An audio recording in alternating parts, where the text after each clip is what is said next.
Welcome to डोलिंगो Hindi. हमारे पास भारतीय इतिहास और भारतीय भूगोल पे वीडियोस है। प्रैक्टिस करने के लिए इस चैनल पे आपको 500 से भी ज्यादा एमसीक्यूज मिलेंगे। हमारे सारे वीडियोस में हिंदी और इंग्लिश में एक्सप्लेनेशन और नोट्स है।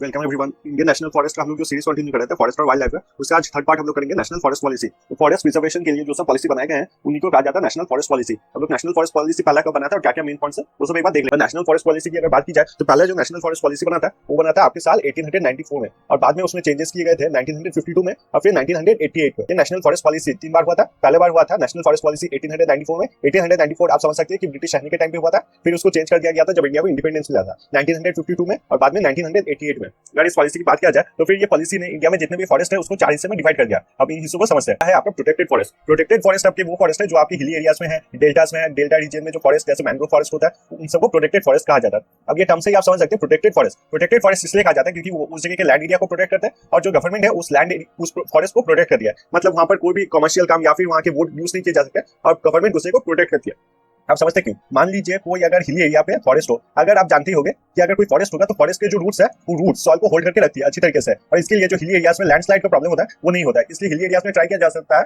कि ज्यादा से ज्यादा फॉरेस्ट ग्रो किया जा सके। अभी मैंग्रोव और डेल्टा एरियाज की अगर बात करें तो आपको पता होगा कि सुंदरबन और दूसरे भी जितने डेल्टास है वहां पर सुनामी का इफेक्ट सबसे पहले देखा गया था और समझा गया था। और जो मैंग्रोव फॉरेस्ट होते हैं, डेल्टा फॉरेस्ट होते हैं, वो काफी ज्यादा कंट्रोल कर देती है। जो भी ये सुनामी आता है या फिर साइक्लोन्स आते हैं इनको काफी ज्यादा कंट्रोल कर लेती है। इसलिए फॉरेस्ट यहाँ पर इतना ज्यादा इंपॉर्टेंट है और गवर्नमेंट भी उसे इतना ज्यादा इंपॉर्टेंस देती है। और ये सब जो प्रोटेक्टेड फॉरेस्ट होते हैं, ये सब यहाँ पर कोई भी कमर्शियल एक्टिविटी या फिर एंट्री भी अगर आपको चाहिए तो फिर आपको स्पेशल परमिशन लेना होता है। फिर देखेंगे नेशनल फॉरेस्ट। नेशनल फॉरेस्ट आपका सबसे इंपॉर्टेंट फॉरेस्ट है। नेशनल फॉरेस्ट आप नाम से जैसे समझ रहे हैं पूरे नेशन के लिए फॉरेस्ट इंपॉर्टेंट होते हैं। ये फॉरेस्ट ज्यादातर वो होते हैं जिसमें लकड़ी बहुत इंपॉर्टेंट होती है। जो फॉरेस्ट में वुड होता है या फिर टिम्बर होता है वो बहुत इंपॉर्टेंट होता है। यहाँ पर जितने भी फॉरेस्ट होते हैं, फॉरेस्ट के प्रोडक्ट वो कमर्शियल यूज के लिए यूज किए जाते हैं। इसलिए गवर्नमेंट से स्टेट को बोला जाता है कि इन फॉरेस्ट को अच्छे से मेंटेन कीजिए, क्योंकि ये फॉरेस्ट ना सिर्फ स्टेट के है पर एक नेशनल हेरिटेज है। फिर आते हैं विलेज फॉरेस्ट। अब विलेज के साइड पे जितने भी फॉरेस्ट है उन्हें कहा जाता है विलेज फॉरेस्ट। पर विलेज फॉरेस्ट में एक बात है कि वहां पर जितने भी फॉरेस्ट प्रोडक्ट्स है वो सब सिर्फ फॉरेस्ट के जो लोग हैं वही यूज कर सकते हैं और बाहर के लोग यूज नहीं कर सकते। मान लीजिए लकड़ी जलाने के लिए आप लकड़ी काटेंगे या फिर कोई फल तोड़ेंगे या फिर वहां पर हनी बीज के हनी लेंगे, ये सब सिर्फ विलेज के लोग ही कर सकते हैं। बाहर के कोई भी लोग जो विलेज में नहीं रहते, बाहर के कोई भी लोग फॉरेस्ट में कमर्शियल यूज के लिए नहीं कर सकते। फिर चौथा आते हैं ट्री लैंड्स। ट्री लैंड्स आप इस बात से समझ लीजिए, लैंड से याद रखिएगा कि ट्री लैंड्स वो जगह होते हैं जहां पर फॉरेस्ट आर्टिफिशियली ग्रो किया जा सकता है। ये सब वो लैंड होते हैं जहां पर फॉरेस्ट ग्रो करना इंपॉर्टेंट होता है और आर्टिफिशियली वो जगह पे ग्रो किया जा सकता है। तो आप लोग जो नाम है उसी से आप मतलब इसका समझ सकते हैं या फिर याद रख सकते हैं। पहला आता है प्रोटेक्टेड फॉरेस्ट। प्रोटेक्टेड फॉरेस्ट दोनों तरफ से प्रोटेक्शन देता है। एक आपका गवर्नमेंट उसको फॉरेस्ट को प्रोटेक्ट करता है और फॉरेस्ट भी जो आसपास का लैंड एरिया है उसको प्रोटेक्ट करता है। फिर आता है नेशनल फॉरेस्ट। नेशनल फॉरेस्ट वो हो गया जो हमारे नेशन के लिए इंपॉर्टेंट है। मतलब ये स्टेट वाइज डिफाइंड नहीं है, ये पूरे नेशन के लिए इंपॉर्टेंट है और इसको मेंटेन किया जाता है। और इस फॉरेस्ट को कमर्शियल यूज के लिए भी, कमर्शियल टर्म्स जैसे कि आपका वुड हो गया, फर्नीचर हो गया, कोई फूड्स हो गए, ये सब के लिए यूज किया जाता है। विलेज फॉरेस्ट आप लोग नाम से समझ सकते हैं कि विलेज के जो लोग हैं सिर्फ वही यूज कर सकते हैं फॉरेस्ट को, and other than that village के बाहर जो लोग हैं वो यूज नहीं कर सकते विलेज के फॉरेस्ट को। फिर चौथा था ट्री लैंड्स। वो बंजर जमीन है या फिर खाली जमीन है जहां पर ट्रीज उगाए जा सकते हैं और वो जगह फॉरेस्ट कवर के लिए यूज किया जा सकता है। फिर आते हैं हम लोग रिसेंट वाले पे नेशनल फॉरेस्ट पॉलिसी 2018 पे। नेशनल फॉरेस्ट पॉलिसी 2018 की बात करें तो इसका सबसे बड़ा एम और सबसे पहला जो हाईलाइट हुआ था वो था 1/3 of India under forest cover. मतलब इंडिया का जितना लैंड एरिया है उसमें से 1/3 जो लैंड एरिया है that is to bring under the forest cover. Forest cover पे लाना बहुत ही ज्यादा इंपॉर्टेंट है क्योंकि एनवायरमेंट तरीके से भी बहुत काम में आता है। जैसा कि आपको पता ही होगा ऑक्सीजन ये सब प्रोडक्शन करता है और ये टेम्परेचर भी काफी लो और कंट्रोल में लाता है। फिर आता है फोकस ऑन क्लाइमेट चेंज। जैसा कि आपको पता ही है कि आर्कटिक और एंटार्क्टिक के जो रीजन है वहां पर पोलर आइस जो है वो सब मेल्ट करती है। वो सब मेल्ट इसलिए करती है क्योंकि वहां पर जो हीट है वो हीट बहुत ज्यादा बढ़ जाती है और पोलर आइस गलने से जो लैंड एरिया जो हम लोग के शहर है जो सब समुद्र के करीब है, जैसे कि आपका कोलकाता हो गया, मुंबई हो गया, ये सब बहुत ही जल्द आपके पानी के नीचे जा सकता है। इसलिए यहाँ पर है focus on the climate change.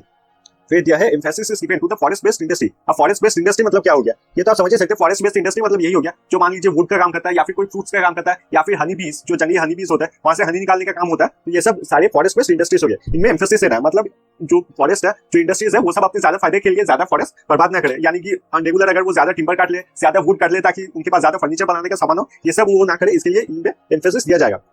Increase the productivity of forest plantation. अब जो फॉरेस्ट प्लांटेशन होता है, जो ज्यादातर आपके आर्टिफिशियल तरीके से फॉरेस्ट प्लांटेशन किया जाता है, उसमें यह देखा जाएगा कि प्रोडक्टिविटी वहां पर ज्यादा हो। मतलब जो पेड़ है वहां पर ट्री ग्रो किया जाता है, वहां पर कॉस्ट ऑफ प्रोडक्शन वो वापस दे। मतलब अगर मान लीजिए कोई ट्री ग्रो किया जाएगा तो ये ना हो कि ट्री कोई जंगली ट्री ग्रो किया जाए, ये ट्राई किया जाएगा कि वहां पर बैम्बू ट्री या फिर कोई दूसरा जैसे मान लीजिए रबर का ट्री, ये सब ग्रो किया जाए ताकि वो कॉस्ट इफेक्टिव हो। मतलब जो ट्रीज लगाने में पैसा खर्चा हुआ है वो फिर से वापस मिल जाए और वो नेचर के लिए भी काफी फायदे। हम लोग देखेंगे प्रॉब्लम्स में सबसे पहले हम लोग देखेंगे लो फॉरेस्ट कवर। तो ये तो बहुत ऑब्वियस है, जैसा कि बताया गया कि 1/3 एरिया को ट्राई किया जा रहा है to bring under the forest cover, और वो फॉरेस्ट कवर से बहुत ज्यादा कम है। और इंडिया का अगर बात किया जाए तो इंडिया का जो वर्ल्ड फॉरेस्ट कवर है उससे भी कम है इंडिया का। पॉइंट लिखा हुआ है आपका, the forest cover of India is low as compare to the average forest cover in other countries of the world. मान लीजिए दूसरे जो अदर कंट्रीज है वहां पर एवरेज आपका 20% फॉरेस्ट कवर है और इंडिया में उससे भी कम आपका फॉरेस्ट कवर है, जबकि इंडिया में और भी ज्यादा फॉरेस्ट कवर होना चाहिए था। इसके कुछ मेन रीजन देख लेते हैं। तो सबसे पहले आता है आपका ओपन ग्रेजिंग।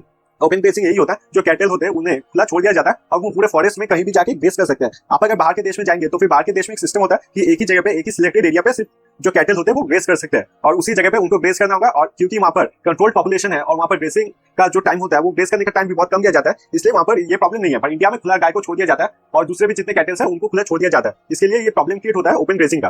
फिर आता है आपका झूम कल्टीवेशन।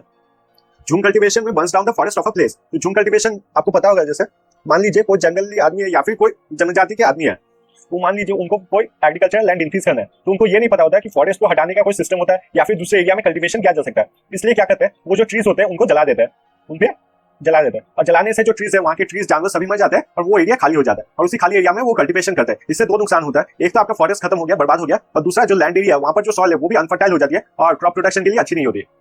यहाँ पर और एक चीज मैं आपको बता दूं जो सब्जेक्ट से रिलेटेड नहीं है, पर यहाँ पर बताना जरूरी है। जो ओपन ग्रेजिंग होता है, हम लोग शहर की तरफ भी जाए अगर तो ये काफी हम लोग देख सकते हैं कि गाय को बहुत खुला छोड़ दिया जाता है। जो गाय होती है उनको खुला छोड़ दिया जाता है कि वो पूरा दिन ग्रेजिंग करे और बाद में शाम को वापस आ जाए। तो आप ये याद रखिएगा कि जो गाय होती है वो ज्यादातर आपके डस्टबिन में जो प्लास्टिक में बने हुए आपके फल के छिलके या फिर सब्जी फेंकते हैं वही सब खाती है। तो यही याद रखिएगा, आप जब भी फल फेंके या फिर कोई सब्जी फेंके डस्टबिन में तो कभी भी उसे प्लास्टिक में बंद करके मत फेंकिएगा। अगर आप आसपास कोई भी गाय देखे और आसपास अगर आप कोई भी गाय देखे जो प्लास्टिक खा रहा है तो फिर उसे प्लास्टिक खाने मत दीजिएगा। आप एक काम कर सकते हैं, आप 2 से 5 रुपए की कोई बिस्कुट ले सकते हैं, उसको एक तरफ फेंक सकते हैं और गाय जब अपना उसका मन भर जाएगा, मतलब मन भटक जाएगा, तब उसके मुंह से आप प्लास्टिक लेके फिर उसको बिस्कुट दे सकते हैं।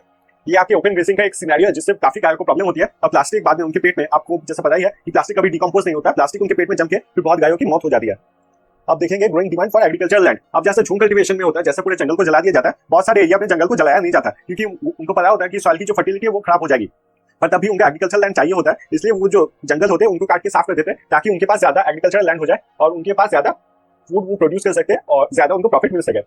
फिर आता है urbanisation. Urbanisation expansion in places like Nainital, Shimla.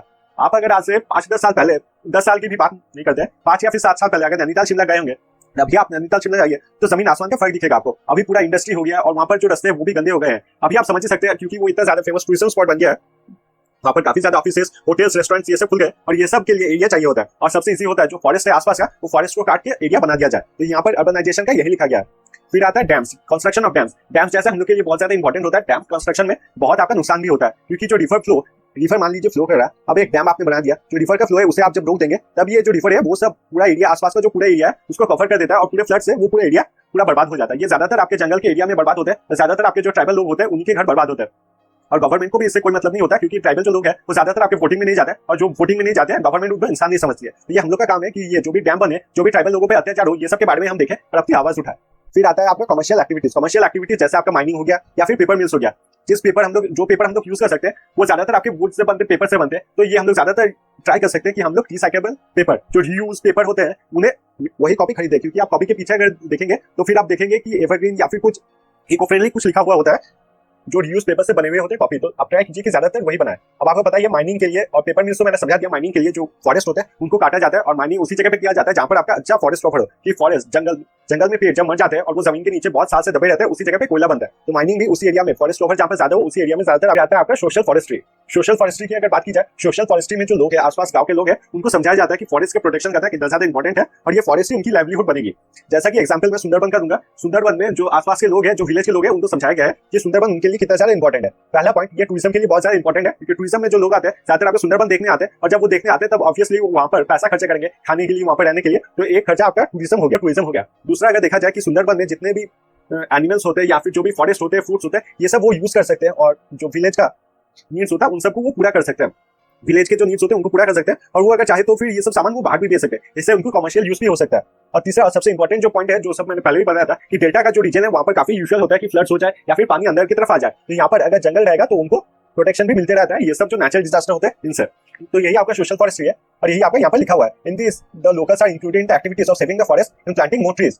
अब देखेंगे इसके ऑब्जेक्टिव्स क्या क्या है। Making the locals understand the importance of forest. अभी आप समझिए कि लोकल्स को अगर फॉरेस्ट के बारे में पता चल जाएगा कि फॉरेस्ट उनके लिए कितना ज्यादा इंपॉर्टेंट है और फॉरेस्ट से उनको कितना ज्यादा फायदा होता है, तो फिर जो लोकल लोग हैं जो आसपास रहते हैं वही प्रोटेक्ट करने लगेंगे फॉरेस्ट को। Maintain codependent relation between the forest and the villages. ये हम लोग ने पहले पढ़ा था जो विलेज फॉरेस्ट है। यहाँ पर जो हम लोग ने पढ़ा था विलेज फॉरेस्ट, ये सेम मॉडल अप्लाई किया जा सकता है क्योंकि विलेज को फायदा होता है जंगल से और जंगल को भी फायदा होता है प्रोटेक्शन से, ताकि बाहर की कोई लोग कोई हार्म नहीं कर सके फॉरेस्ट को। एम्प्लॉयमेंट फॉर द लोकल, जैसा कि मैंने आपको बताया था कि टूरिज्म से इनको फायदा होता है, फिर हनी कीपिंग या फिर जो वुड होता है उनको ये लोग यूज कर सकते हैं। तो ये सब जनरेट करता है आपका employment for the local people, इसलिए वो फॉरेस्ट को प्रोटेक्ट करते हैं। अब ये कुछ फॉरेस्ट रिसर्च इंस्टीट्यूट है जो आपको याद रखना होगा। पहले आता है आपका फॉरेस्ट सर्वे ऑफ इंडिया, जो कि है आपका देहरादून, आपका Eicher central arid zone research institute. ये है आपका जोधपुर में। ये तो आप आसानी से याद रख सकते हैं कि एडिड जोन या फिर बंजर जमीन की जो रिसर्च की इंस्टीट्यूट है वो है आपका जोधपुर में। Institute of rain and moist deciduous forest ये है आपका जोरहाट में। फिर आता है आपका institute of forest genetics and tree breeding, ये है आपका कॉम्बेटोर में। इंस्टीट्यूट ऑफ फॉरेस्ट प्रोडक्टिविटी ये है आपके रांची में। और फिर डायरेक्टरेट ऑफ फॉरेस्ट एजुकेशन ये है आपका देहरादून में। इंस्टीट्यूट ऑफ फॉरेस्ट बायोडाइवर्सिटी ये है आपके हैदराबाद में। तो सबसे इंपॉर्टेंट जो है वो है ये नंबर 5 और नंबर 1, ये आपके ज्यादातर आपके एग्जाम में आते हैं ये दो, तो ये आपको अच्छे से याद रखना है। और बाकी जो है वो भी आपका मतलब आप एक बार पढ़ के चले जाइएगा कि अगर एमसीक्यू में आए तो आप टिक कर सके। तो आज का चैप्टर बस यही तक था। अगर आप लोग को अच्छा लगा होगा ये वीडियो तो काइंडली मेरे चैनल को सब्सक्राइब कीजिए, इससे मुझे काफी सपोर्ट मिलता है। और मिलेंगे अगले वीडियो में।